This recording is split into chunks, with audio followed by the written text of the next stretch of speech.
Assalamu alaikum friends. Today I will discuss create data entry from in Excel. Just learn in 30 seconds.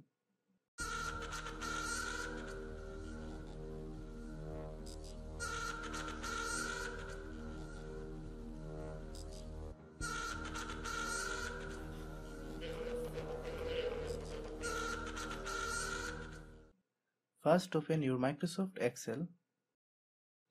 Here I will show you how to work in just 2 columns. You can use this method in many columns if you want. Right click on any of the existing icon in the quick access toolbar. Click on customize quick access toolbar.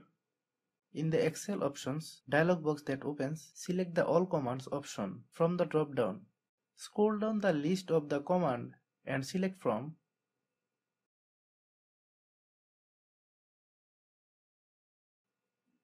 Click on the add button. Click OK.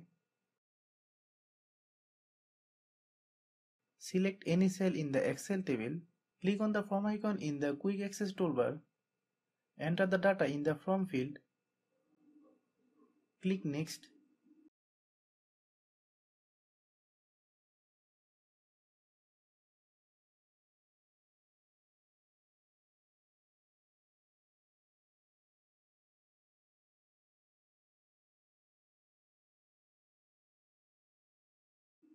Thanks for watching.